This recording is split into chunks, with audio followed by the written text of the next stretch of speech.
Gjatë kohës që gjykata merrte kohë për të shqyrtuar këtë akt, kemi shkuar të raportojmë këtë deri gjykatës kushtetuese dhe në farë forme jemi habitur. Po doja të pyesja se ne folëm që në mëngjes. Kur kemi parë gjyqtar kushtetues të dalin nga gjykata në orën 9:30, në orën 10 të darkës me çelësën në duar. Pra, stafi gjykatës kishte kryer detyrën e vet, e kishte mbyllur, ndërsa gjyqtarët kushtetues vijonin që qëndronin aty, madje vendosin dhe drynin për të mos lënë derën hapur, për shkak se qëndronin deri në orët e vona për të shqyrtuar një vendimmarrje e tillë. Si duket, ishte një patate nxehtë në duart e tyre dhe duket që zgjodhën. A vjen kjo për të dy kjo pyetje edhe për shkak të asaj që kryeministri ka quajtur rast unik, përtej debatit a është rast i pandodhur apo i ndodhur në botë. Në vendin ton kemi këtë rast që gjykata kushtetuese do duhet që të jap një interpretim nëse mund të bëjnë pezullim apo jo, pasi debati ishte futi në lojë edhe çështjen e imunitetit që antari i qeverisë ka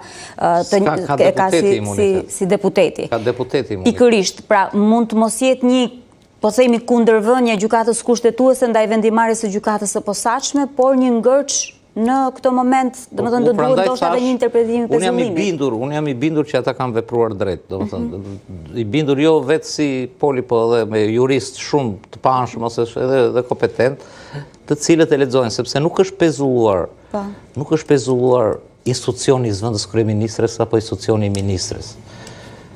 Është pezulluar individi që punon në atë institucion, që punon në atë zyrë, i cili është duke u udhëtuar dhe është marrë në procedim se ka kryer 1, 2, 3, 4 vepra të vërtetuara deri tani, derisa i ka vullosur dhe gjykata.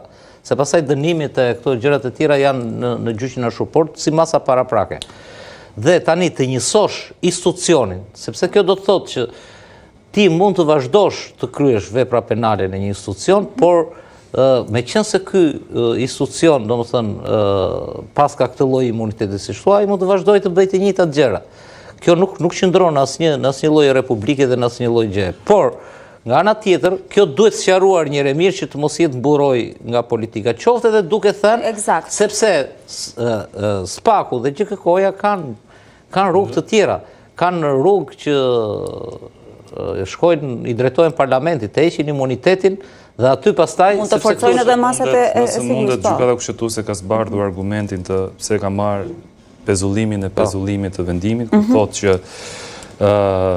pezullimi i ushtrimit të detyrës apo shërbimi publik ndaj shtetas Berline Balluku, njëkohësisht zëvendës kryeministër dhe ministri i infrastrukturës dhe energjisë rrezikon të sjellë pasojë që prekin interesin shtetëror gjatë ushtrimit të kompetencave kushtetuese të pushtetit ekzekutiv në drejtim të përcaktimit të politikave të përgjithshme shtetërore. Pra, gjykata kushtetuese duket se i ka njohur të drejtat zëvendës Balluku si një person i emruar, por gjithashtu zgjedhur nga se do shqyrtojnë. Rrezikon thotë që sjell pasoja nëse vijon të qëndroj në masën sigurisë të pezullimit. Jep të drejtë logjikës së kryeministrit në këtë rast. Çfarë do të thotë që nuk dua të bëj ndonjë orakull apo parashikues, por praktikisht gjykata kushtetuese duket sikur ka thënë që ministri gëzon të drejtat e deputetit, imunitetin e deputetit dhe deputetin ti nuk e pezullon dot nga detyra, ndaj e njëjta gjë duket se vlen edhe ndaj ministres. Nëse do duhet që gjykata të shkojë në masat të caktuara shtrënguese, nuk duhet të jetë pezullimi nga detyra, por mund të jenë masat të tjera nëse çmon drejtësia. Të duhet të kërkojnë heqjen e imunitetit në parlament për rrjedhoj, edhe për masat e tjera. Pezullimi nuk mund të ndodhë ndaj një funksioni të zgjedhur. Deputeti është i zgjedhur dhe ministri automatikisht në deduksionin tim, unë nuk jam jurist. Po nëse për shembull për debat, ne aty kemi për shembull Toni Gogun. Po. Është ministër. Po, për marrjen me parlament. Po s'është deputet. Po sigurisht është i votuar nga kuvendi.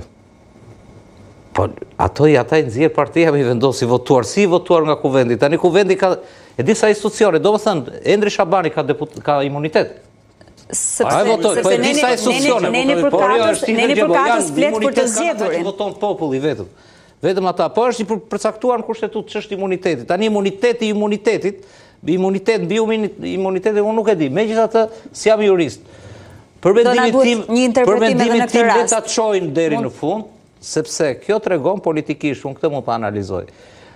Prej kohësh ka patur, do të thënë dhe vazhdon, dhe ju ne të gjithë jemi dëshmitar, ca kanë bërë sikur nuk e kanë lexuar derisa po thuhet hapur, dje u shfaq dhe në mënyrë fizike, që ka patur një front të madh të krijuar në Shqipëri, politik, krimi organizuar që është mbrapa të gjithave, politik, media, e tjerë, dhe një front tjetër kundra SPAK-ut dhe GKK-s. Një front i hapur. Për të dalë të kjo temë.